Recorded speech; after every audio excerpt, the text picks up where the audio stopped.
जय हिंद दोस्तों, नमस्कार। और कैसे हैं आप लोग? उम्मीद है सभी बढ़िया होंगे, अच्छे होंगे, स्वस्थ होंगे, मस्त होंगे दोस्तों।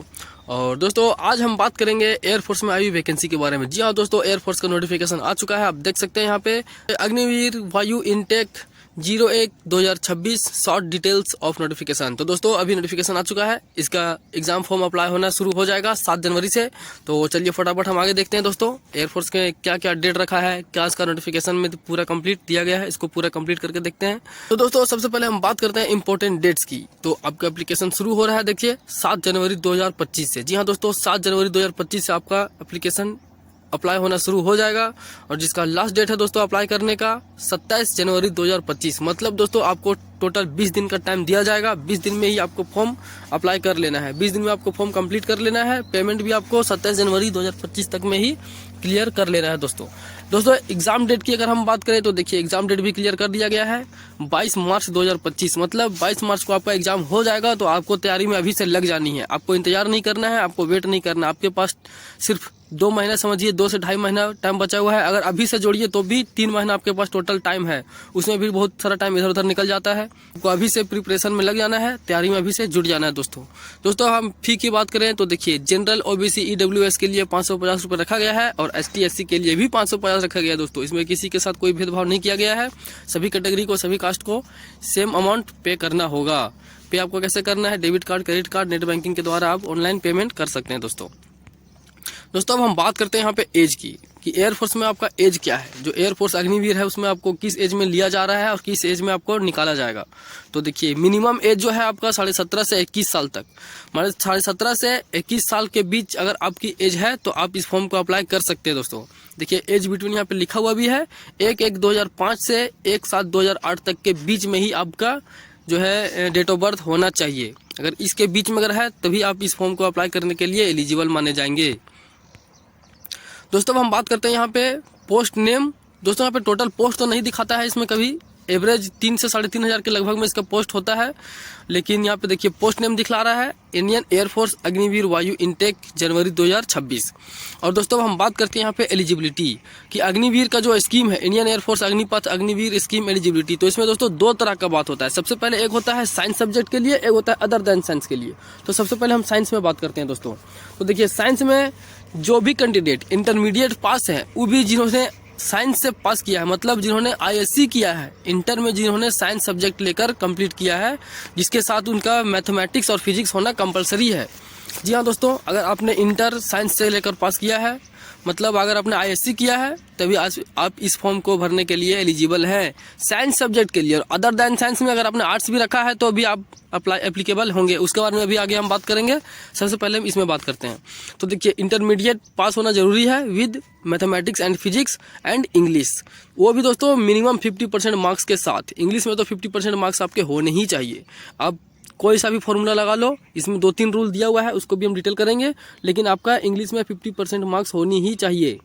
ठीक है दोस्तों, अगर आप साइंस सब्जेक्ट से अप्लाई करते हैं, अप्लाई करना चाहते हैं दोस्तों, अगर साइंस सब्जेक्ट से अप्लाई करते हैं तो देखिए साइंस और अदर दैन साइंस में क्या है। अगर साइंस सब्जेक्ट से आप अप्लाई करते हैं तो आप जाइएगा एयरफोर्स टेक्निकल में। अगर अदर दैन साइंस से अप्लाई करते हैं तो आप फिर एयरफोर्स में जाइएगा, लेकिन नॉन टेक्निकल में जाइएगा। बस यही अंतर है और कुछ अंतर नहीं है। तो इंटरमीडिएट अगर आपने पास किया है साइंस लेकर, उसके साथ आपका मैथ और फिजिक्स है विद मिनिमम 50% मार्क्स, और इंग्लिश में भी अगर आपका 50% मार्क्स है तभी आप इस फॉर्म को अप्लाई कर सकते हैं। और दूसरा देखते हैं दोस्तों, दूसरा रूल इसका क्या है। तो अगर आपने 3 साल का डिप्लोमा किया है इंजीनियरिंग किस में, mechanical, electrical, electronics, automobile, computer science, और दोस्तों ये सब पढ़ देना आप। तो इन चीज़ों में अगर आपने, जो भी यहाँ पे लिखा हुआ है, इन चीज़ों में अगर आपने 50% मार्क्स एग्रीगेट प्राप्त किए हैं, अगर एग्रीगेट आपका 50% मार्क्स है और 3 साल का आपने डिप्लोमा किया है इन चीज़ों में, तो भी आप इस फॉर्म को भरने के लिए एलिजिबल हैं। मैंने पहले ही आपको बताया कि साइंस सब्जेक्ट के साथ मतलब टेक्निकल, एयरफोर्स टेक्निकल के लिए है ये, तब भी आप इस फॉर्म को अप्लाई कर सकते हैं। और दोस्तों तीसरा रूल इसका और भी है कि अगर आपने 2 साल का वोकेशनल कोर्स किया है with non vocational subject physics and math, मतलब आपने अगर 2 साल का वोकेशनल कोर्स किया है और नॉन वोकेशनल सब्जेक्ट मतलब फिजिक्स और मैथ के साथ अगर आपने किया है, तभी आप इस फॉर्म को भरने के लिए एलिजिबल होंगे। लेकिन उसमें भी दोस्तों आपका 50% मार्क्स एग्रीगेट होने चाहिए और 50% मार्क्स होने चाहिए इंग्लिश में। मैंने क्या कहा अभी हम आगे भी देखते हैं दोस्तों। अगर आप अदर दैन साइंस के लिए अगर फॉर्म अप्लाई करना चाहते हैं तो आप किसी भी स्ट्रीम से पास किए हो इंटरमीडिएट, उससे कोई मतलब नहीं है। जब आर्ट्स लेकर पास किए हों, या फिर कॉमर्स लेकर पास किए हों, या फिर साइंस लेकर पास किए हों। जैसे कि बहुत से कैंडिडेट ऐसे होते हैं जिनका 50% मार्क्स नहीं होता है फिजिक्स और मैथ में, या फिर वो लोग भी, वो साइंस के स्टूडेंट भी दोस्तों अदर देन साइंस में फॉर्म अप्लाई करते हैं। लेकिन इंग्लिश में 50% मार्क्स आपके होने ही चाहिए। इंटर में जो है आपका आर्ट्स हो, साइंस हो, कॉमर्स हो, कुछ भी हो, उसमें आपका इंग्लिश होना सबसे पहले कंपलसरी है। उसके साथ ही दोस्तों आपका 50% मार्क्स होना भी कंपलसरी है। तो दोस्तों ये हुई अदर देन साइंस के बाद। इसमें एक और रूल दिया गया है कि 2 साल का वोकेशनल कोर्स अगर आपने किया है वो भी मिनिमम 50% मार्क्स के साथ, और उसके साथ आपका 50% मार्क्स अगर इंग्लिश में है तभी आप इस फॉर्म को अप्लाई कर सकते हैं। ये हो गया दोस्तों अदर देन साइंस के लिए, और साइंस के सब्जेक्ट के लिए मैंने आपको बतलाया। तो दोस्तों इस चीज़ पर आपको ध्यान देना है, इस चीज़ को पहले समझना है। ये टेक्निकल के लिए है और ये नॉन टेक्निकल के लिए है। दोस्तों यहाँ पे हम बात करते हैं हाइट की। यहाँ पे देखिए दिया हुआ है मेडिकल स्टैंडर्ड में, तो मिनिमम हाइट आपका होना चाहिए 152.5 सेंटीमीटर, जो लगभग इंडिया में हर किसी का लगभग होता है। ये कोई बहुत ज़्यादा हाइट नहीं है, बहुत मिनिमम हाइट रखा गया है। और आपका चेस्ट एक्सपेंस होना चाहिए दोस्तों 5 सेंटीमीटर। मतलब आपका चेस्ट कुछ भी हो पहले से, उससे मतलब नहीं है कितना है क्या है, लेकिन एक्सपेंस मतलब फूलना चाहिए 5 सेंटीमीटर। चलिए दोस्तों आगे देखते हैं। दोस्तों देखिए यहाँ पे एज वगैरह डिटेल किया गया है, और इसमें LIC वगैरह भी आपको दोस्तों, इंश्योरेंस वगैरह भी सब कुछ मिलता है। अब हम बात करते हैं दोस्तों यहाँ पे जो 4 साल आपको रखा जाएगा, तो इस 4 साल में आपका पैकेज क्या होगा। तो देखिए सबसे पहले हम बात करते हैं फर्स्ट ईयर में दोस्तों आपको 30,000 रुपये आपका पैकेज होगा। मतलब मंथली पैकेज जो आपका है वो 30,000 रुपये आपका मंथली पैकेज है, जिसमें इन हैंड आपको मिलेंगे 21,000 रुपया। इन हैंड आपको 21,000 दिए जाएंगे, और 9,000 रुपया जो है सो आपके कॉर्पस फंड में जाएगा। मतलब जो आपको बाद में मिलेगा 30% जो है, जो भी आपसे कटेगा वही आपको लास्ट में 4 साल के बाद दिया जाएगा। सेकेंड ईयर की अगर हम बात करें तो देखिए जो दूसरा साल में जो है 33,000 आपका पेमेंट रहने वाला है, मंथली पैकेज रहेगा, जिसमें कि इन हैंड आपको मिलेगा 23,100 रुपया, 9,900 रुपया आपका फंड में जाएगा। और तीसरे साल में 36,500 रुपया आपका मंथली पैकेज होगा, जिसमें इन हैंड आपको मिलेगा 25,580, और जिसमें से 10,950 आपका चल जाएगा फंड में। चौथे साल में दोस्तों 40,000 रुपया आपका पैकेज होगा, मंथली पैकेज, जिसमें इन हैंड आपको 28,000 रुपये दिए जाएंगे, और 12,000 रुपया आपका कट के जाएगा फंड में। तो इसमें से टोटल दोस्तों देखिए, तो दोस्तों इस तरह से आपका टोटल अमाउंट कटता है 5,20,000। देख सकते हैं 5.02 लाख आपका कटेगा, और जिसमें आपको 4 साल के बाद, 4 ईयर के बाद जब आप निकलिएगा तो यहाँ पे देखिए लिखा हुआ है exit after 4 year as Agniveer in Indian air force ₹11.71 lakh as Seva Nidhi package skill gain certificate.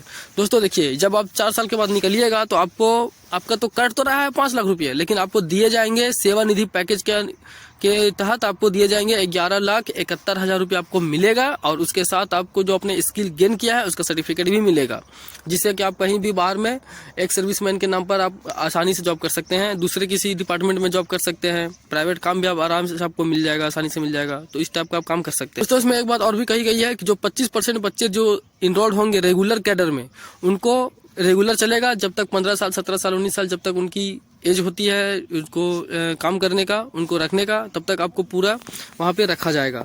अगर आप 25% के अंदर आते हैं तो, और अगर आप 75% के अंदर आते हैं तो आपको यहाँ पे फिर इसी तरह से 11,71,000 रुपये दे के आपको सेवा सम्मान निधि और एक सर्टिफिकेट दे के निकाल दिया जाएगा दोस्तों, भेज दिया जाएगा। इस तरह से हमने भी सारी इंपॉर्टेंट जानकारी को देखा, सारे इंपॉर्टेंट पॉइंट्स को डिस्कस किया, जो भी इसमें जरूरी था मैंने आपको सारा कुछ बता दिया है। आपका इंपॉर्टेंट डेट, सबसे पहले दोस्तों डेट बहुत मायने रखता है। आप डेट अगर भूल जाएंगे या फिर लास्ट डेट का इंतजार करेंगे तो दोस्तों फिर दिक्कत होगा, फिर वेबसाइट स्लो हो जाता है, फिर आप फॉर्म अप्लाई नहीं कर पाएंगे। इसलिए आपको कोशिश करना है जल्द से जल्द भर देने के लिए। जब फॉर्म शुरू होता है, अप्लाई होना स्टार्ट होता है, तो आपको 3 से 4 दिन के अंदर अगर आप फॉर्म अप्लाई कर लेते हैं तो बहुत बेहतर होता है। जैसे इंपॉर्टेंट डेट्स हो गया, फी हो गया, आपका एज क्या होना चाहिए, आपका क्वालिफिकेशन क्या होना चाहिए साइंस में, अदर देन साइंस में। दोस्तों अगर आप इसको अच्छे से पढ़ना चाहते हैं, देखना चाहते हैं, तो इसका नोटिफिकेशन मैं डिस्क्रिप्शन के लिंक में डाल दूंगा। आप डिस्क्रिप्शन में जाके लिंक ओपन करके इसका फुल नोटिफिकेशन पूरा PDF अच्छे से पढ़ सकते हैं दोस्तों। अगर आप पढ़ना चाहें तो पढ़ सकते हैं। ठीक है दोस्तों, वीडियो में लास्ट तक बने रहने के लिए बहुत बहुत धन्यवाद। जय हिंद।